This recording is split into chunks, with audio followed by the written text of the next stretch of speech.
இறையேசுவில் பிரியமான சகோதர சகோதரிகளே, நமது ஆண்டவர் இயேசு கிறிஸ்துவுடைய திருப்பெயரால் உங்களுக்கும் உங்கள் குடும்பத்தில் இருக்கிற அனைவருக்கும் அன்பும் சமாதானமும் மகிழ்ச்சியும் உண்டாவதாக.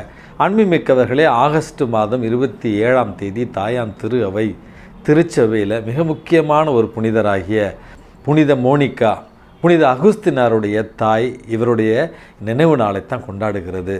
அன்புமிக்கவர்களே, இந்த புனித மோனிகா என்பவர் அன்னையனுடைய பாதுகாவலியாகவும் திருமணமான அனைத்து பெண்களுடைய பாதுகாவலராகவும் குடும்பத்தில் கணவனால் துன்புறுத்தப்படுகிற பெண்களுடைய பாதுகாவலராகவும் கணவனால் நிராகரிக்கப்பட்ட பெண்கள் மற்றும் குடும்பத்தினுடைய பிள்ளைகளுடைய பாதுகாவலியாகவும் இந்த புனித மோனிகா இருக்கிறார். அன்புமிக்கவர்களே, இவர் பிறந்தது இப்பொழுது இருக்கிற அல்ஜீரியா என்று சொல்லப்படுகிற ஒரு பகுதியில். இவருடைய கணவர் அந்த நாட்டில் ஒரு அரசு அலுவலராக இருக்கிறார். பட்ரீஷியஸ் என்பது அவருடைய பெயர். இவருடைய கணவர் ஒரு கிறிஸ்தவர் அல்லாதவர். இருந்தாலும் புனித மோனிகா தன்னுடைய தாட்சியாலும் தன்னுடைய ஒழுக்கத்தாலும் தன்னுடைய விசுவாசத்தாலும் கணவனை பலமுறை முயற்சித்து திருமுழுக்கு பெறுவதற்கு முயற்சி செய்கிறார். இருந்தாலும் மிகவும் கொடுமைப்படுத்துகிற ஒழுக்கக்கேடான ஒரு கணவனாக இருந்தாலும் இந்த புனித மோனிகாவினுடைய புனித தன்மையை பொருட்டு அவரை ரொம்பவும் தொந்தரவு செய்யாமல் இருக்கிறார். அன்புமிக்கவர்களே, இவர்களுடைய திருமணத்தின் ஆசீர்வாதமாக 2 ஆண் பிள்ளைகளும் ஒரு பெண் குழந்தையையும் இறைவன் இவர்களுக்கு ஆசீர்வாதமாக கொடுக்கிறார்.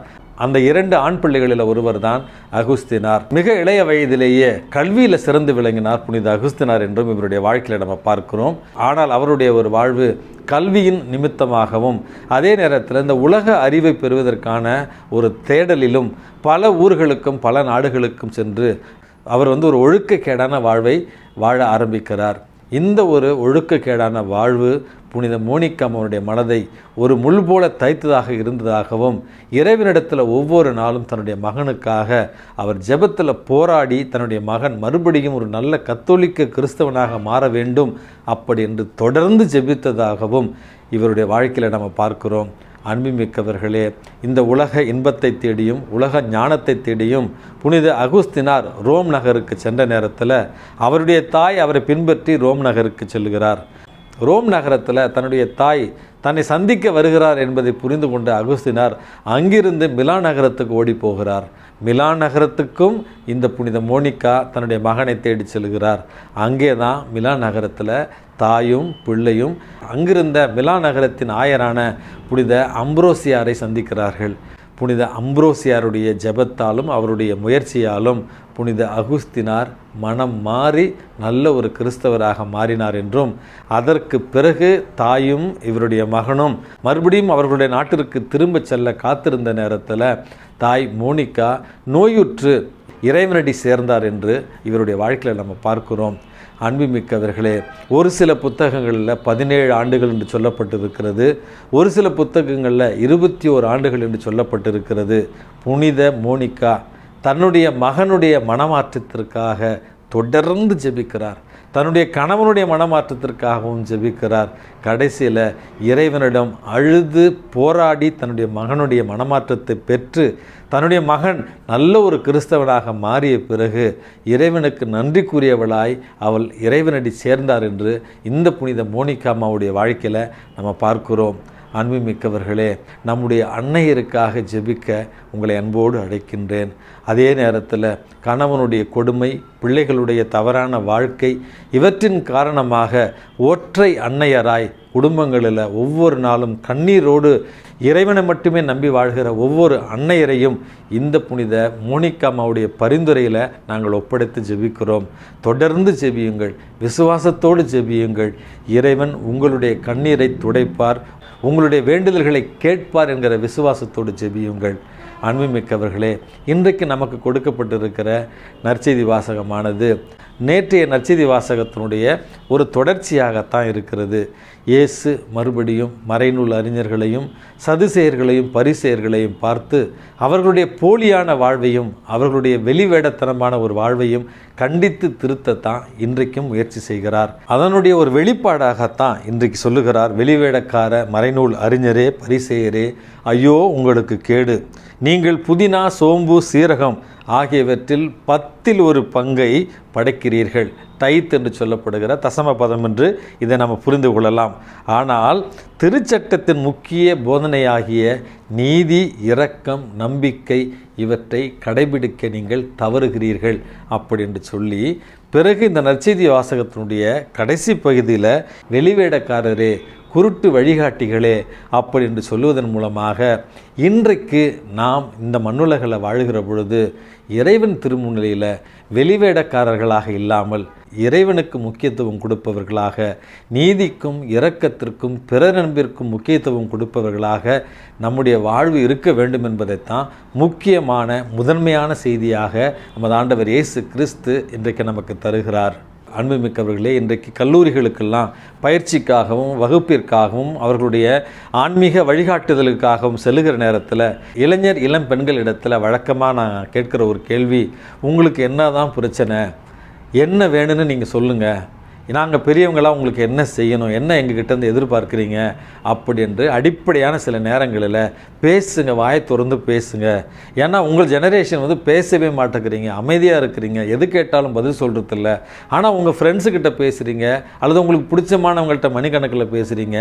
பெரியவங்க எங்ககிட்ட ஏன் நீங்கள் பேச மாட்டேங்கிறீங்க, உங்களுக்கு என்ன தேவை அப்படின்று இளைஞர்களிடத்திலும் இளம் பெண்களிடத்திலும் நான் கேட்குற நேரத்தில் தனிப்பட்ட முறையில் பலர் என்கிட்ட பேசுகிற பொழுது சொன்ன ஒரு வாக்கியம், ஃபாதர், இன்றைக்கி எங்களை எல்லாரும் குறை சொல்லிக்கிட்டு தான் இருக்கிறாங்களே ஒழிய, நாங்கள் எது செஞ்சாலும் தப்புன்னு சொல்கிறாங்களே ஒழிய, நாங்கள் பார்த்து பின்பற்றக்கூடிய அளவுக்கு எங்களுக்கு ஒரு நல்ல மாதிரிகையாக வாழ்பவர்கள் நிறைய பேர் இல்லை.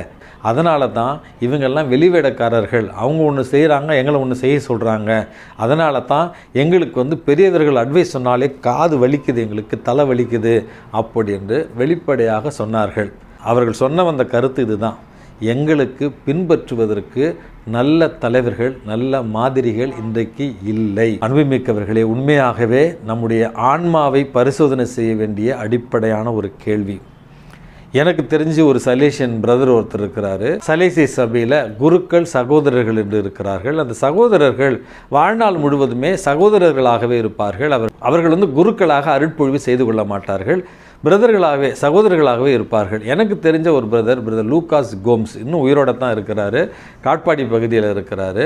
அவர் அந்த பள்ளியில் பல வருடங்கள் உடற்பயிற்சி ஆசிரியராக இருந்து பணி செய்தவர். அவர் அந்த இல்லத்திற்கு சென்ற நாளிலிருந்து குறைந்தபட்சம் 25-26 ஆண்டுகள் இருக்கும். துன்போஸ்கோ பகுதிக்கு அருகில் இருக்கிற டிகேபுரம் என்கிற ஒரு பகுதியில் ஏழைகள் மற்றும் எளியவர்கள் பீடி சுற்றுகிற அந்த தொழிலாளர்கள் வசிக்கிற அந்த பகுதியில் தன்னுடைய சமூக பணியை ஆரம்பித்து செய்தார். 25 ஆண்டுகளுக்கு மேலாக அந்த ஒரே இடத்துல சமூக பணி செய்து பல இளைஞர்களையும் இளம் பெண்களையும் குழந்தைகளையும் படிக்க வைத்திருக்கிறார். அவர்கள் எல்லாமே இன்றைக்கு நல்ல நிலையில் உயர்ந்திருக்கிறார்கள். 25-26 ஆண்டுகள் பணி செய்து என்ன சாதிச்சிட்டாரு, எத்தனை பேரை கிறிஸ்தவராக மாற்றிட்டாரு அப்படின்னு கேட்டோம் என்றால் அதற்கு உண்மையாகவே பதில் இல்லை. அவர் யாரையும் மனமாற்றவில்லை. ஆனால் அங்குள்ள மக்களின் மனங்களில் அல்ல, இறை ஆட்சியின் விழுமியங்களாக இருக்கிற அன்பு, நீதி, இரக்கம், சமாதானம் இவற்றை விதைத்திருக்கிறார். அங்கு இருக்கிற இளைஞர்களில் ஒருவர் இந்த சகோதரர் மீது கொண்ட ஈர்ப்பினாலும் அவர் மீது வைத்திருக்கிற ஒரு பாசத்தினாலும் இன்றைக்கு தன்னுடைய பெயரை ஞானம் என்று மாற்றி இருக்கிறார். ஆனால் திருமுழுக்கெல்லாம் அவர் பெறவில்லை. ஞானம் என்று மாற்றிக்கொண்டு இன்றைக்கு குட்டி லூக்காஸ் என்று தான் அவரை அந்த இடத்துல சொல்லுவார்கள். காரணம், தன்னோடு வாழ்ந்து தன்னை வளர்த்தெடுத்த இந்த சகோதரரை போல நானும் வாழ வேண்டும் என்று திருமணமானவர், நல்ல ஒரு அரசு பணியில் இருக்கிறார். இருந்தாலும் காலை மாலை நேரங்களில் அந்த ஊர் இளைஞர்களுக்கும் இளம்பெண்களுக்கும் சிறுவர்களுக்கும் சிறுமிகளுக்கும் இந்த பிரதர் லூகாஸ் கோம்ஸ் என்ன பணிகளை செய்தாரோ அதே பணிகளை அதே இடத்துல இந்த நண்பர் ஞானம் அவர்கள் இன்றைக்கும் செய்து கொண்டிருக்கிறார். இதை நான் சொல்வதற்கான காரணம், உண்மையாகவே ஒரு நல்ல மாதிரிகையாக நம்ம வாழ்கிற பொழுது நம்மையும் பார்த்து நம்முடைய பிள்ளைகள் மாறுவார்கள். இவங்களை மாதிரி நான் மாறணும், இவங்களை மாதிரி நான் என்னுடைய வாழ்க்கையில் சேவைகளை செய்யணும், இவர்களை மாதிரி நான் பொறுமையாக இருக்கணும், இவர்களை மாதிரி நான் மன்னிக்கணும், இவர்களை மாதிரி நான் எல்லாருக்கும் உதவி செய்யணும் அப்படி என்கிற எண்ணங்கள் நம்முடைய பிள்ளைகளுக்கு வர வேண்டுமென்றால் நீங்களும் நானும் நாம் வாழுகிற பகுதியில் நல்ல உதாரணங்களாக வெளிவேடமற்றவர்களாக வாழுகிற பொழுது நாமும் புனித மோனிகாவை போல நம்மோடு வாழ்பவர்களுடைய வாழ்க்கையில் மிகப்பெரிய மாற்றங்களை ஏற்படுத்த முடியும் என்கிற நம்பிக்கையோடு இறைவனுடைய ஆசிரை வேண்டுவோம்.